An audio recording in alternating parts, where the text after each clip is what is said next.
coração fica em paz e a alma sempre satisfeita. Futuro não preocupa mais, planto e espero a colheita. O que posso fazer já fiz, agora eu vou descansar, certo de que o que sempre quis não é melhor que o que vais dar. Aprendendo a confiar, aprendendo a dar valor. Quem olha o vento nunca vai plantar, quem olha as nuvens nunca vai colher. Quem vê a mão de Deus em todo lugar, tão certo sabe o que fazer. Quem olha o vento nunca vai plantar, quem olha as nuvens nunca vai colher. Quem vê a mão de Deus em todo lugar, tão certo sabe o que fazer.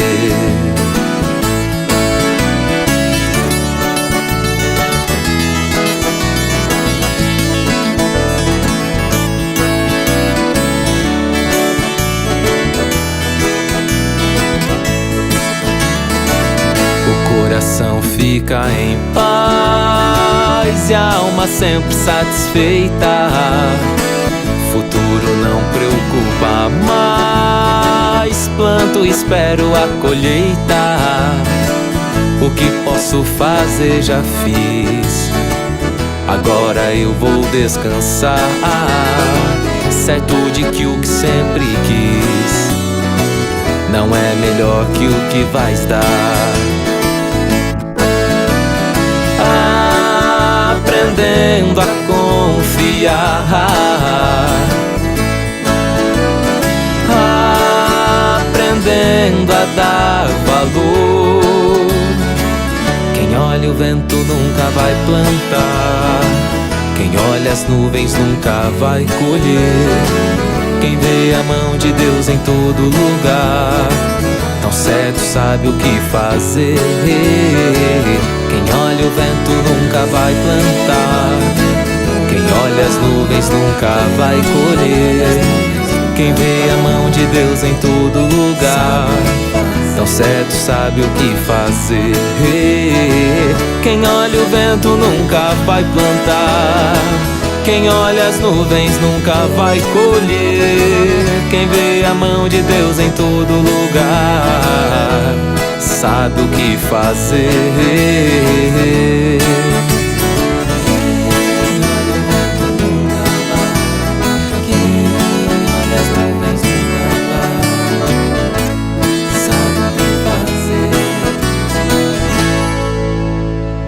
Boa noite, meu querido, minha querida.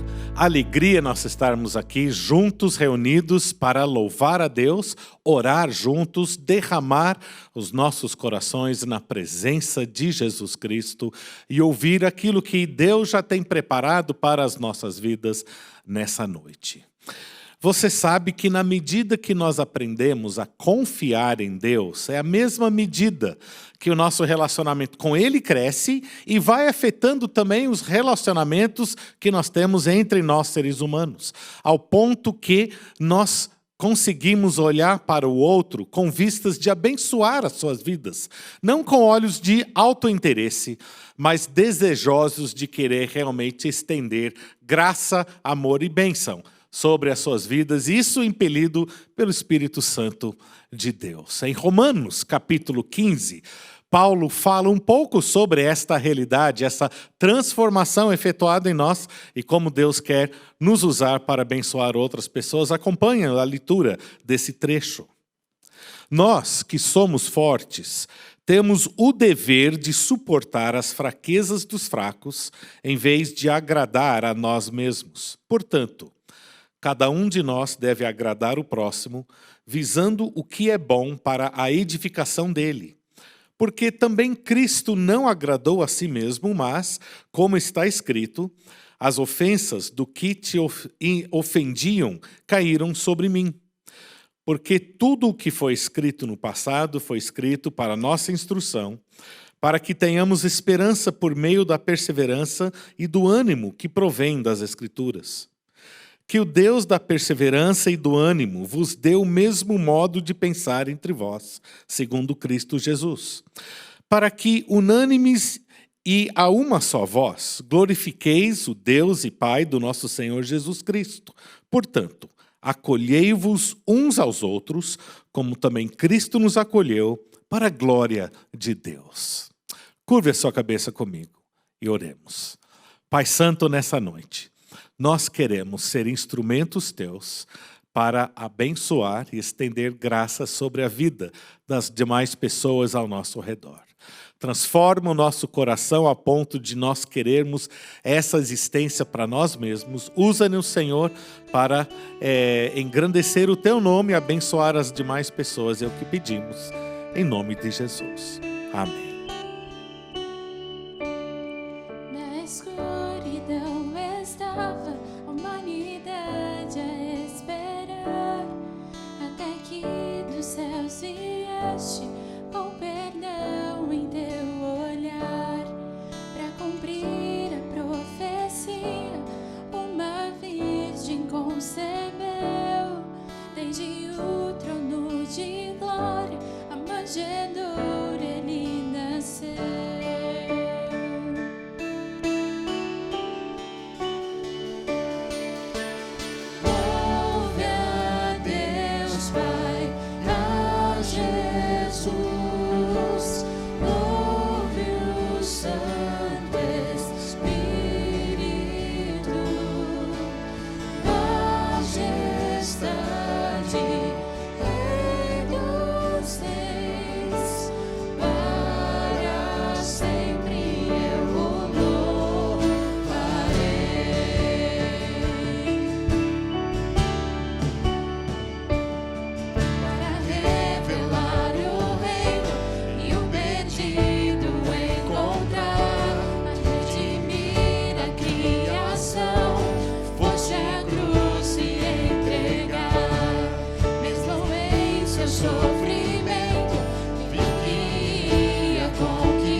Todo o céu atento olhou, pois a morte para sempre o Cordeiro conquistou.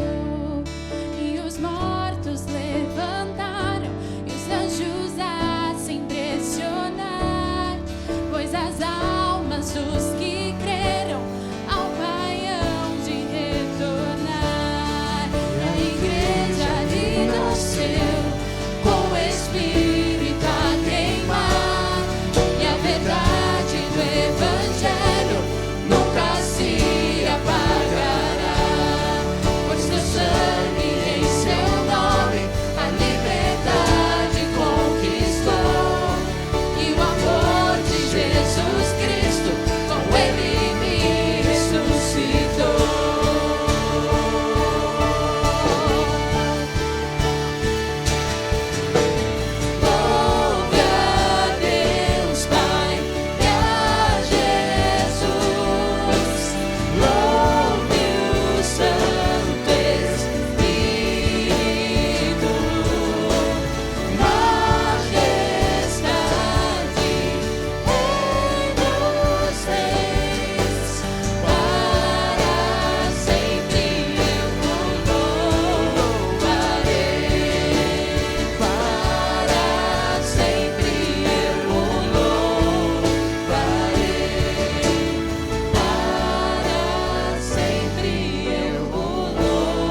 Esse mês nós temos buscado ao Senhor com respeito a um avivamento, um fortalecimento, a sabedoria que vem dele. E nós queremos dar continuidade nesse momento. E ainda eu te convido, meu querido, minha querida, a colocar agora no altar de Jesus Cristo aquilo que está no seu coração.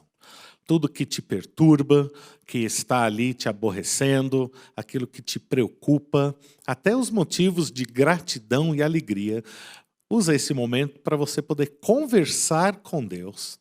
E atravessaremos um período de oração e no final eu farei uma oração para encerrar esse momento. Vamos buscar a Deus então em oração.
Oremos.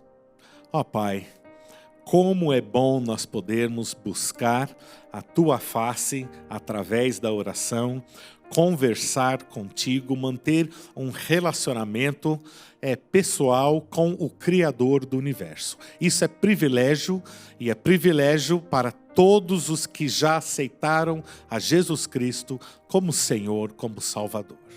Venha, Senhor, agora de encontro aos nossos corações. Aquilo que cada um apresentou, Senhor, no Teu altar, esteja ali encaminhando o bálsamo da Tua presença, do Teu Espírito, das Tuas respostas e soluções. Pai, ajuda-nos a entender, Senhor, que é somente através da nossa submissão ao Teu Espírito que a vida será vivida com sucesso e com alegria.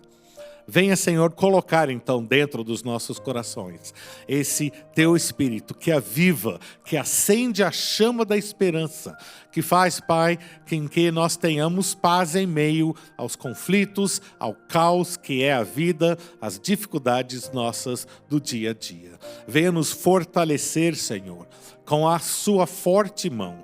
Coloca, Senhor, a certeza da Tua presença ao nosso redor.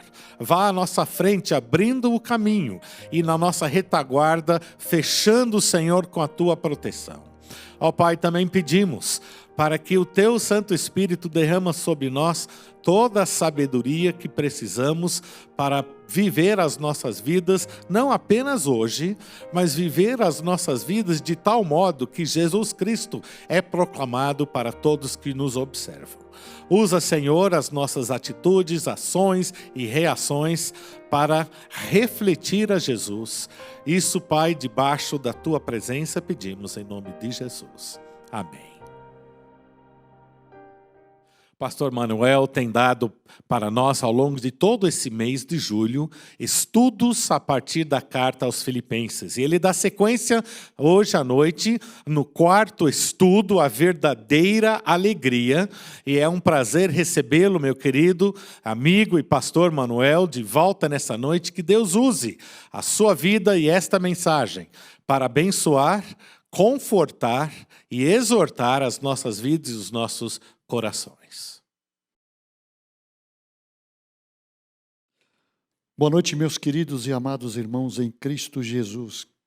Mais uma vez, o Senhor nos permite estarmos juntos nessa caminhada nossa, refletindo na carta de Paulo aos Filipenses.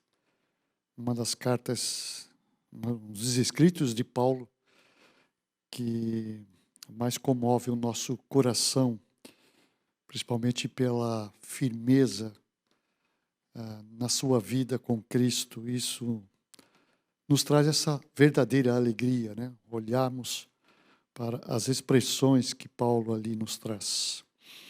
Chegamos hoje ao capítulo 3. Já vimos na última semana nossa, na última quinta-feira, nós vimos o capítulo 2, aonde naquele momento falávamos que a verdadeira alegria vem por meio de Cristo, o nosso exemplo. E 4 preciosas verdades compartilhamos ali com os amados irmãos. Cristo é exemplo de humildade, aonde reside a verdadeira felicidade do cristão. Na segunda verdade, nós vimos que Cristo é o exemplo no propósito de vida.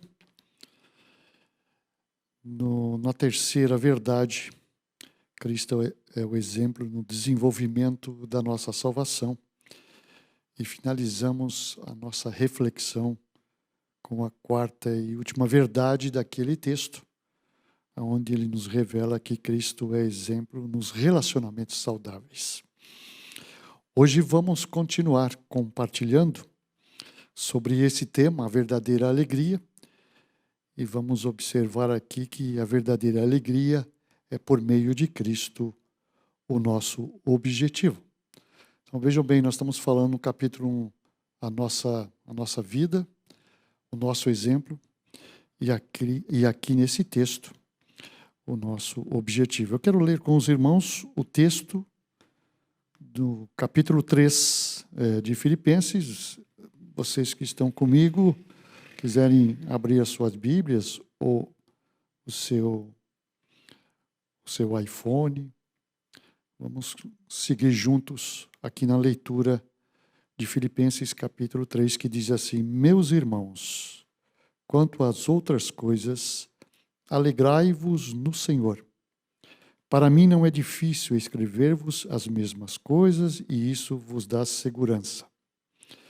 Tomai cuidado com esses cães, cuidado com os maus obreiros, cuidado com a falsa circuncisão.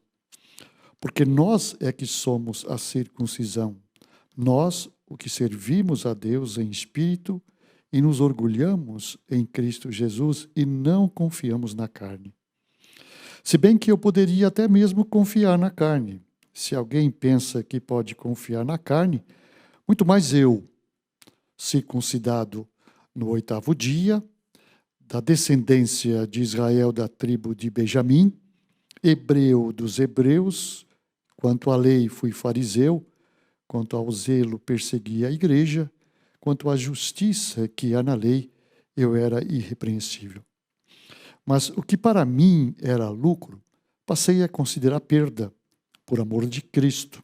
Sim, de fato também considero todas as coisas como perda, comparada com a superioridade do conhecimento de Cristo Jesus, meu Senhor, pelo qual perdi todas essas coisas.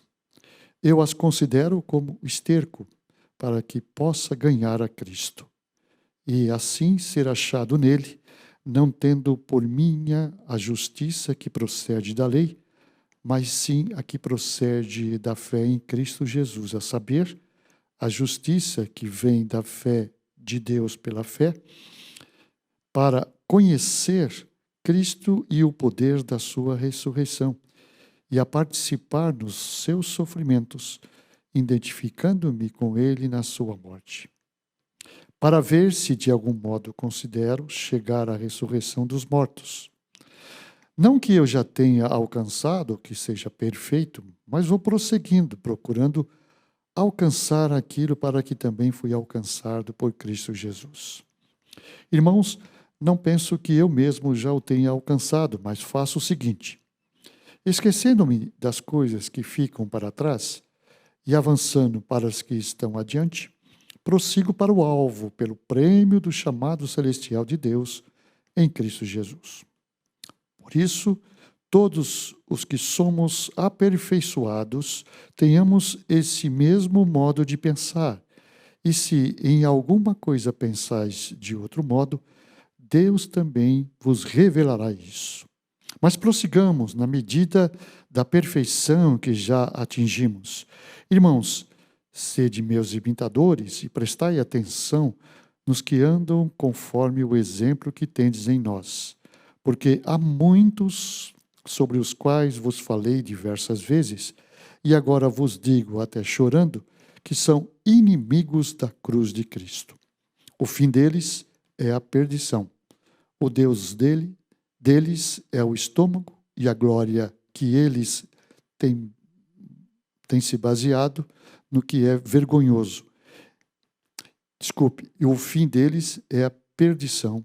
O Deus deles é o estômago, e a glória que eles têm baseia-se no que é vergonhoso. Eles se preocupam só com as coisas terrenas. Mas a nossa pátria está no céu, de onde também aguardamos um Salvador, o Senhor Jesus Cristo, que transformará o coração da nossa humilhação para ser semelhante ao corpo da sua glória, pelo seu poder eficaz de sujeitar a si todas as coisas.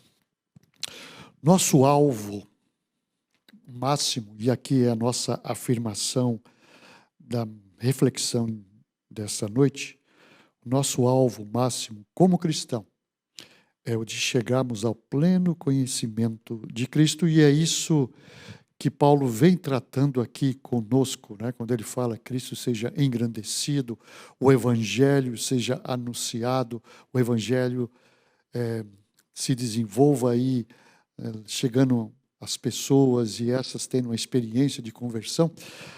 Paulo traz aqui para nós esse objetivo dentro desse tema, a verdadeira alegria por meio de Cristo, nosso objetivo. Então, nosso objetivo principal aqui, ou esse alvo máximo nosso, é chegarmos ao pleno conhecimento de Cristo. Dentro do texto, nós temos aqui Paulo tratando, no capítulo 3 de Filipenses, exatamente essa afirmação. E aqui o texto nos traz e nos ajuda nesse sentido, trazendo para nós 3 passos importantíssimos que nos auxiliam nesse processo de chegarmos ao conhecimento pleno de Cristo Jesus. E quando estou falando conhecimento pleno, eu não estou querendo dizer na sua totalidade, porque na sua plenitude, na sua totalidade, nós só vamos chegar quando na glória estivermos com o Senhor. Mas observe que Paulo aqui, ele diz, deixando as coisas que para trás ficam, prossigo, né? Ele prosseguia nesse objetivo de cada vez mais conhecer o seu Senhor, para que com excelência, como falamos em uma das nossas reflexões, como excelência vivemos essa vida com Cristo Jesus. Então, o primeiro passo nós temos aqui dos versos de 1 a 11 que eu li aqui com os irmãos, é termos uma fé equilibrada. Observe que nos ensinos de Jesus, ele nos traz isso, e eu recordo agora na oração sacerdotal do Senhor Jesus Cristo, em que ele faz, nessa oração, algumas afirmações importantes, e uma delas é quando ele diz, estaríamos no mundo, mas não seríamos desse mundo. Interessante, o Senhor nos tira do mundo, nos resgata com a sua graça preciosa, nos purifica no seu sangue, nos dá uma nova natureza, nascemos de novo, e o Senhor agora nos coloca neste mundo de onde Ele nos tirou, e ali, estando nesse mundo, como um instrumento de Deus, como mensageiro de Deus, como portador das boas novas, da transformação que Jesus faz em nós, ali está o ensinamento de Jesus. E eu creio que nesse ensinamento de Jesus, em que Ele intercede por nós, Ele sabia exatamente do desafio que seria viver nesse mundo, o desafio nosso, o desafio da Igreja de Cristo, né, de viver nesse mundo sem acatar os ensinamentos e os pensamentos, os valores e a própria visão que o mundo traz aí. Alguém fez uma afirmação muito importante, dizendo que quando começamos a trilhar a caminhada cristã, percebemos quão diferentes são os valores que estão sendo propagados nesse mundo. Então, Paulo, para aquele momento, e serve também para nós como igreja do Senhor, Paulo estava preocupado com a igreja de Filipos nesse aspecto, de uma fé equilibrada e, ao mesmo tempo, de uma fé firme nos caminhos do Senhor. E a preocupação de Paulo com a igreja de Filipe era pelo fato dela vir a entender em algum momento, de forma equivocada, parcial, o Evangelho de Cristo. Essa era uma preocupação de Paulo. Não quer dizer que ela estava trilhando assim, mas havia uma preocupação de Paulo nesse sentido. É a preocupação do nosso Pai Celestial conosco, né? O Senhor tem um controle nosso, que Ele envia esses seus servos de tempo em tempo, homens segundo o coração do Senhor, para sempre nos despertar, e nos alertar e nos conduzir a uma fé equilibrada, né? Uma fé que sai dessa linha superficial do conhecimento de Deus, ou nessa linha superficial ser enganada por um outro evangelho. E essa era a preocupação de Paulo. Tanto é que no versículo 2, ele alerta a igreja quanto aos maus obreiros, aqueles que se infiltravam no meio das igrejas e, dizendo ser mensageiros de Deus, traziam uma mensagem totalmente fora do evangelho, totalmente antibíblica para aquele momento.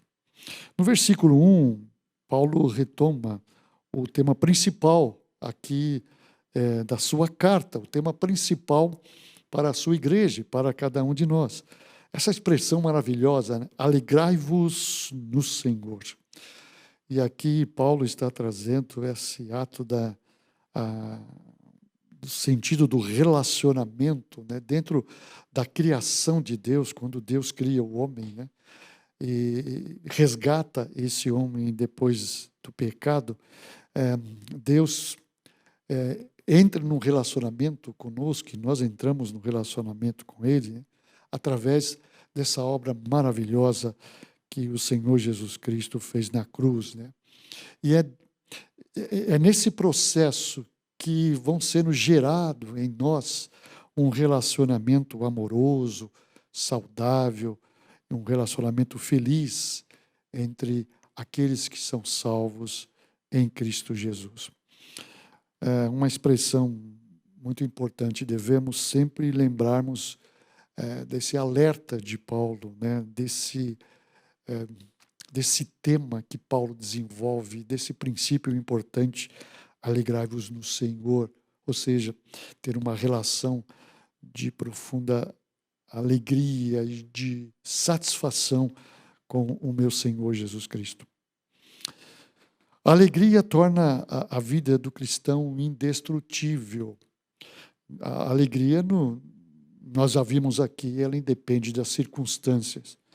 Então, quando afirmamos que a alegria torna a vida do cristão indestrutível, estamos falando que há uma fé firme e equilibrada, mesmo diante de toda e qualquer situação que nós possamos passar. E eu creio que não somente nessa questão que nós estamos vivenciando hoje, nessas dúvidas que temos, nessas incertezas que nós temos, mas a nossa vida com Cristo, quanto mais firmada com o meu Senhor e a minha fé cada vez mais equilibrada no Senhor, como o apóstolo aponta aqui, deixando as coisas para trás, então está firmado nesse buscar o Senhor, vivenciar e ter esse prazer intenso com o seu Senhor, cria-se uma rocha diante de nós, né? Um muro intransponível, né? Do qual não somos atingidos no âmago do nosso ser com o nosso Senhor Jesus Cristo. É como alguém afirmou, o cristão é alegre em qualquer circunstância, né? Porque a sua alegria é indestrutível, porque ela é no Senhor, né? Como o apóstolo Paulo aqui nos fala. E a alegria indestrutível foi a preocupação constante desse pastor, que nós, algumas reflexões atrás, falamos que Paulo tinha um coração de pastor, né? Um coração que zelava por sua igreja. Observem aqui algumas expressões de Paulo, né? Fazendo sempre com alegria súplica por todos vós. Paulo tinha um quadro na sua mente, né? Na prisão ou em qualquer situação que ele estava, né? Perseguição e o que fosse, ele estava distante do povo de Deus, mas ele tinha um quadro. Nesse quadro estava cada um dos irmãos ali aparecendo ao coração daquele homem, e naquele instante ele usava dessa experiência, dessa vivência com o seu Senhor, como Jó, que intercedia pelos seus filhos, né? Então, mesma coisa, aqui estava ele dobrando os seus joelhos, parando tudo e se voltando para a sua igreja. Completai a minha alegria, o capítulo 2, verso 2 fala isso, a primeira que falei, capítulo 1, verso 4. Assim vós também, pela mesma razão, alegrai-vos e congratulai-vos comigo. Veja esse tema constante, né, da alegria indestrutível, de uma alegria verdadeira no Senhor, e Paulo falando isso, né? E aqui, no capítulo 3, que nós estamos refletindo, como já falamos, a alegria no Senhor.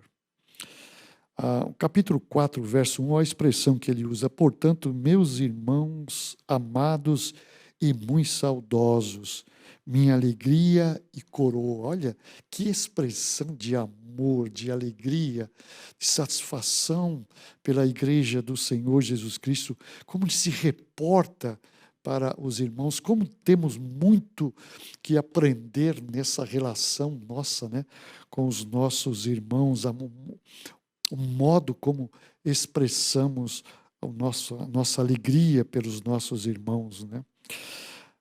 capítulo 4, verso 4, ele diz: alegrai-vos sempre no Senhor. Outra vez digo, alegrai-vos. E no verso 10 do mesmo capítulo, alegrei-me sobremaneira no Senhor. Estou profundamente satisfeito com isso. Eu creio que a exortação de Paulo, que ele faz à igreja, né, nesse sentido de alegria, é algo que vem do conhecimento do verdadeiro evangelho. Vejam só que Paulo afirma que a igreja deveria estar alegre, mesmo no meio das dificuldades, dos problemas, mesmo lutando contra o falso evangelho ou as perseguições que poderiam vir ali. Eu termino então esse primeiro passo aqui dizendo que devemos estar atentos a qualquer tipo de tentação confortável que nos desvie do compromisso e da caminhada com o Senhor, do amor, da servidão para com Ele, de estarmos sempre satisfeitos no Senhor. O segundo passo vem dos versos 12 a 16, onde nos afirma de prosseguirmos firmes. Então, uma fé equilibrada, né? Uma fé firme no Senhor, e aqui um andar na direção do Senhor, um andar firme, sem desvios, né? Sem atalhos, mas firmados no Senhor. Quando estudamos, quando lemos, né, a biografia de Dom Pedro II, podemos perceber ali que ela toda foi marcada por abandonos e um casamento arranjado e pela perda de 2 filhos quando ainda eram crianças. Ainda que, olhando a biografia de Dom Pedro, ela seja interessante, essa biografia é triste. Ela é triste pelo que sente, né, Dom Pedro II com a sua vida. E alguém afirmou dizendo que o cansaço e a tristeza tomaram conta desse homem, de Dom Pedro II, que se viu completamente desmotivado. Essa a estratégia de Satanás, né? Ele tem uma estratégia para tentar nos desmotivar na nossa caminhada com o Senhor. E esta é a luta pela qual nós vivemos, né? A luta constante que nós vivemos, e Paulo vivia, e a igreja também.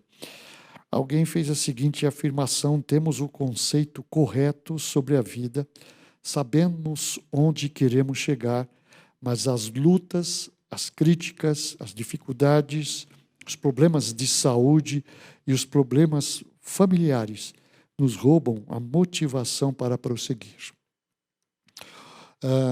Quando a nossa fé não está equilibrada, não está firmada, ela tem um resultado aqui nesse prosseguir, nessa caminhada nossa. Porque a nossa caminhada é uma caminhada de luta, é uma caminhada constante de luta.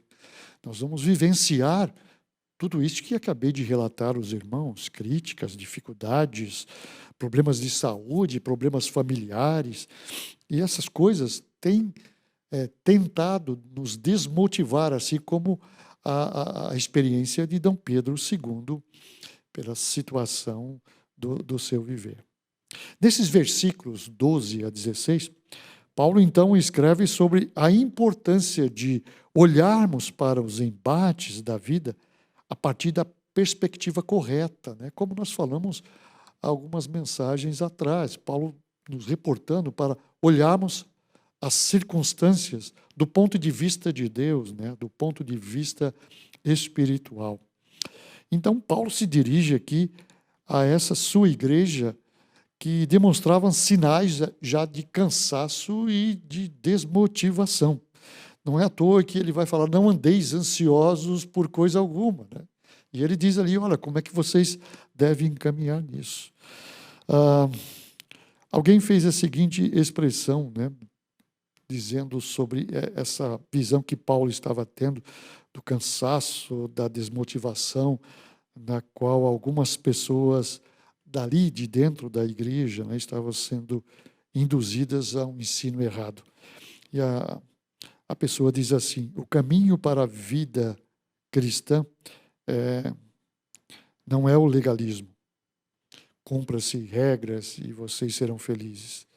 Deus, e essa é a posição que Paulo estava trazendo, Deus não quer esse tipo de relação com a sua igreja, uma relação de regras estabelecidas, né? Não, o Senhor estabelece princípios de comportamento, princípios de conduta que nos fortalece no nosso caminhar firme com o Senhor. Imaginemos quantas cicatrizes nas costas de Paulo, e Paulo fala que ele teve, trago no meu corpo, né, as marcas do meu Senhor, né, as chicotadas que ele recebeu, e tudo isso por um fator, né, por ele pregar o Evangelho. Eu creio que Paulo podia falar, né, e pode falar a nós através da Bíblia, da palavra de Deus escrita, né, sobre sofrimento, porque ele sofreu para pregar o Evangelho, para anunciar o Evangelho, para cumprir aquilo pelo qual o Senhor o chamou. Alguém disse que nós devemos agradecer, e talvez Paulo até, se ele estivesse olhando, escrevendo para nós, ele poderia dizer isso. Agradeçam pelo modo que vocês vivem hoje. No Brasil é possível pregar de terno, no ar-condicionado, de ter como maior preocupação o fato de estar calor ou frio. Uma situação muito diferente, poderia dizer ele para nós, dos cristãos que vivem no Oriente Médio, onde esses países proíbem a pregação do Evangelho, e para aqueles que não obedecem, eles acabam pagando com a sua própria vida, muitas vezes, e até com a separação dos seus entes queridos. Bem, isso não deve nos levar a ficarmos tão passivos e tranquilos, né? Dizendo, nós moramos num país onde temos liberdade de anunciar o Evangelho. É verdade, nós temos liberdade disso. Eu cheguei aqui com a minha Bíblia, vindo para cá sem ninguém me observando, sem ninguém me perseguindo, sem termos que nos escondermos. Mas é um alerta para mim e para ti, meu amado irmão, minha amada irmã, que talvez essa liberdade ela possa ser em algum momento coibida. Em algum momento o nosso país possa passar a ser um país onde comecem a se perseguir o cristão. Nós temos uma perseguição estratégica, né? E que muito pequena, sem muito efeito físico, até às vezes nem emocional, que muitas vezes nós mostramos que não estamos muito firmes com certos posicionamentos que nós temos tomado. A expressão de Paulo aqui, prosseguir firme, é prosseguir sobre toda e qualquer situação, mesmo que eu tenha que morrer, mesmo que eu tenha que ser chicoteado, mesmo que eu tenha que ir para a prisão, né? Permanecer firme, essa é a posição que Paulo fala aqui. Eu creio que é responsabilidade dos que vivem confortavelmente, e aqui uma observação importante para mim e para ti. É responsabilidade dos que vivem confortavelmente abençoar e sustentar a plantação de igrejas em locais que se enfrentam a esse tipo de dificuldade. A nossa igreja ela tem uma visão missionária, né? Mas não são todas as igrejas que têm essa visão. Deveriam tê-la, né? A gente morando num país onde temos toda essa liberdade, deveríamos usar para abençoar também aqueles que estão à frente, né, de perseguição. Como alguém fez a seguinte afirmação: quem fecha os olhos para missões, tapa os ouvidos para o clamor daqueles que, assim como Paulo, estão enfrentando dificuldades. Eu termino esse segundo passo afirmando que, se quisermos descobrir o caminho da perseverança, devemos olhar para Jesus, nosso objetivo, né? Ele foi o homem perfeito, obediente ao comando do Senhor. E um terceiro e último passo que compartilho com os irmãos vem dos versos 17 a 21 que nós lemos, aonde nos diz que devemos observar o andar daqueles que servem ao Senhor, que estão ao nosso redor. Observamos os que andam, né, aí ao nosso redor, é o que Paulo está chamando a atenção nesses versos. Nesses versículos, nós lemos que para a vida cristã é fundamental nós estarmos atentos aos que têm nos influenciado. É importante isso por um fato: podemos estar sendo influenciados por servos e servas do Senhor Jesus Cristo, mas também podemos ter influências negativas com respeito àqueles que vêm disfarçados de servos do Senhor, mas são servos do seu próprio estômago, né? Como o apóstolo Paulo fala aqui, né? Do seu ventre, né? Estão muito mais preocupados consigo mesmo. E eu creio que esse é um grande desafio para nós. A nossa fé equilibrada, o nosso prosseguir firme no Senhor, vai nos ajudando a crescer e olharmos com discernimento aquilo que está acontecendo ao nosso redor, aqueles que estão próximo de nós, né? E esses versículos aqui mostram isso. Por isso, Paulo nos diz, olha, imitem os bons exemplos, né? O versículo 17, se me permite, quero lê-lo novamente. Irmãos, sede meus imitadores e prestai atenção nos que andam conforme o exemplo que tendes em nós.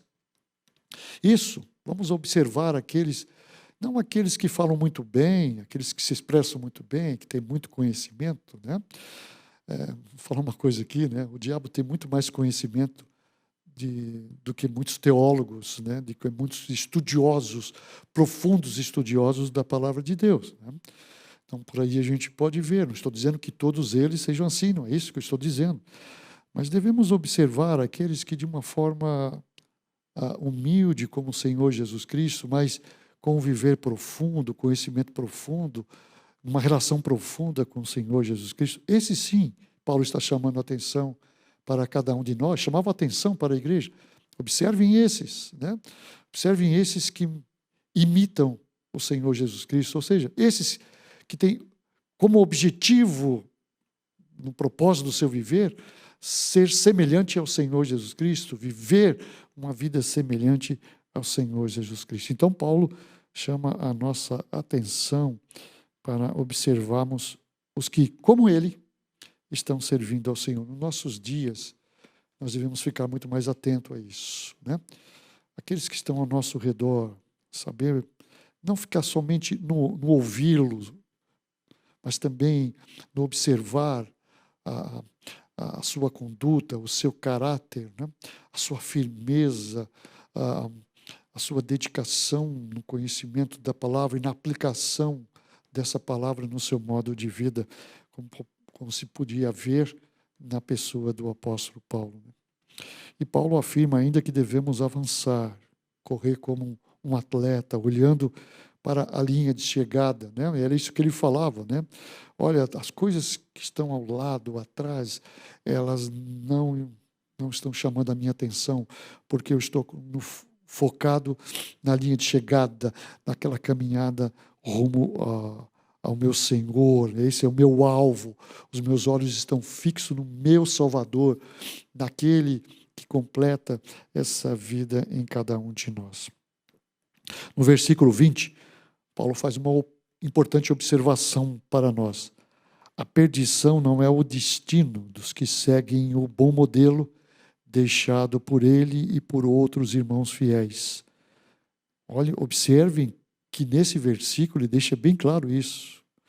A perdição não é o destino dos que seguem o bom modelo deixado pelo apóstolo Paulo, né?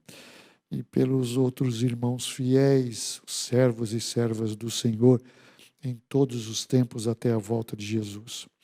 Como alguém disse, somos cidadãos conscientes de que estamos em transição, de que a terra é o nosso campo missionário e de que a nossa cidadania por aqui é provisória, pois a nossa cidadania eterna está com o Senhor.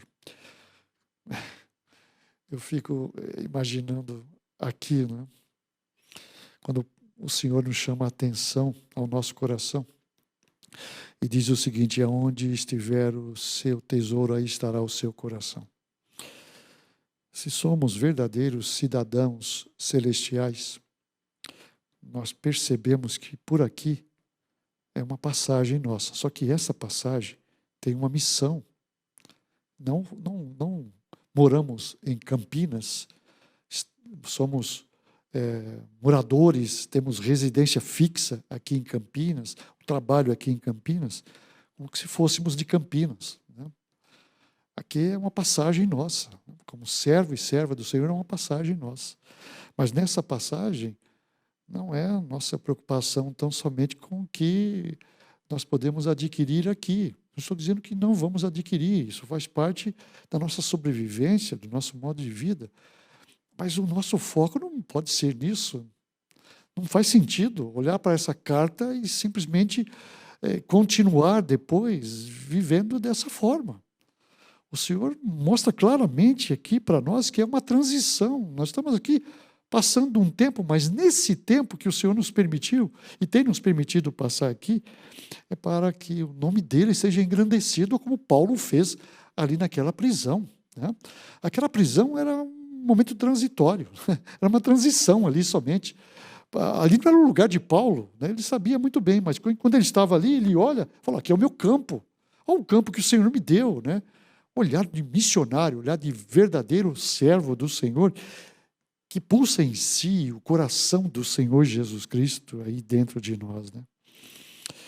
Diante disso, eu termino esse passo com algumas questões. Há uma nuvem de testemunha diante de nós. E é verdade, a Bíblia fala isso, há uma nuvem de testemunha. Com quem estamos andando, então? Se há uma nuvem de testemunha, com quem andamos? Quem tem nos influenciado em nossa vida com Cristo? Quem tem nos influenciado a tal ponto de nós termos uma fé firmada, um caminhar seguro e firme no nosso Senhor Jesus Cristo? Eu concluo a mensagem com uma ilustração. A história é uma história verídica de um especialista em café, que ele mostra para um amigo seu o seu pó de café, que custara 50 vezes mais do que qualquer pó de café comum.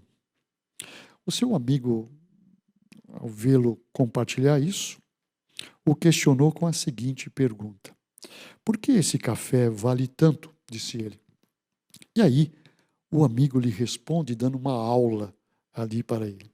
Ele responde que se tratava de um café que tinha sido selecionado, escolhido grão a grão, e quanto mais artesanal, disse ele, fosse o processo, mais caro ele vai se tornando. Cada grão deve ter, disse ele, o mesmo tamanho, a mesma textura, a mesma cor. E ele prosseguiu. Então, seleciona-se tudo aquilo para o estágio da torrefação. E depois desse estágio vem, então, a moagem. E ele continua. De acordo com a cada estágio, disse ele, ele exalará aroma e terá um sabor todo característico. E ele continua, então, na sua expressão, as suas expressões. Um café como esse, disse ele, não se toma, simplesmente se degusta. E em todo esse processo, disse ele, o instrumento mais importante, observem isso, em todo esse processo aqui, torrefação, moagem, seleção, grão a grão, ele disse, em todo esse processo, o instrumento mais importante para a seleção é a peneira, porque ela retira as impurezas. Deus não nos chama para tomarmos a vida cristã a qualquer preço, de qualquer modo, mas sim para desgustá-la, né? Nesse sentido, se a gente pode usar aqui a expressão desse especialista de café. A peneira, para o café, e alguém disse essa afirmação, a peneira para o café santo foi o preço pago na cruz do Calvário. Portanto, meus queridos irmãos, nessa noite somos desafiados a degustarmos a vida cristã. Degustarmos a vida cristã é vivemos seguindo esse objetivo, de sermos cada vez mais semelhantes ao nosso Senhor Jesus Cristo, trazendo então essa alegria do Senhor em nós, que glorifica o nosso Deus, pois para isso nós fomos criados. Que Deus mais uma vez nessa noite nos abençoe com essa preciosidade da sua palavra. Amém. Obrigado, pastor Manuel, novamente por tudo que tens compartilhado conosco a partir dessa maravilhosa carta de Paulo aos Filipenses. Eu quero te convidar, meus queridos, a voltar para cá. No domingo pela manhã nós temos o nosso culto e nós temos o nosso culto presencial. Você pode entrar no nosso site da igreja, fazer a sua inscrição, só assim que você poderá ter acesso ao nosso templo. Se há vagas, você poderá fazer a sua inscrição. Se não há, você deve aguardar na semana que vem. Mas todos são convidados, não apenas para o nosso espaço presencial até o limite da nossa capacidade, e após isso, todos são convidados a participar nos meios virtuais, que é nesse canal do YouTube. Venha participar conosco domingo pela manhã, a partir das 9 horas. Agora nós temos o encerramento com um louvor, e nesse espaço, nas linhas de comunicação da igreja, nós temos ali a divulgação do link para a nossa sala Zoom de oração. Um convite especial para aqueles que ainda não participaram. Você é convidado a participar, não importa se você nunca participou. Venha estar junto conosco para orar juntos, para estar ali desfrutando dessa comunhão. Deus tem usado isso para ministrar aos nossos corações e nós queremos tê-lo junto conosco também.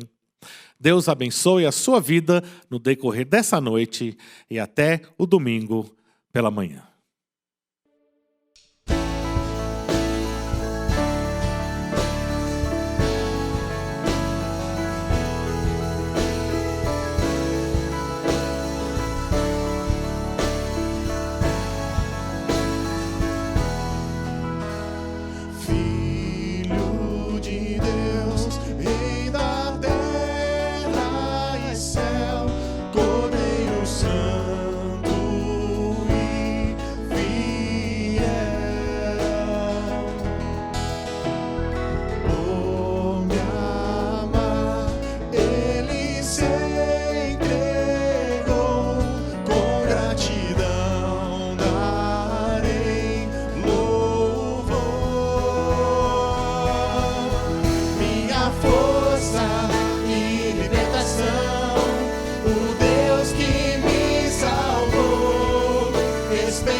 tua majestade minha alma cantará. Santo, Santo, diante de tua majestade minha alma cantará. Santo,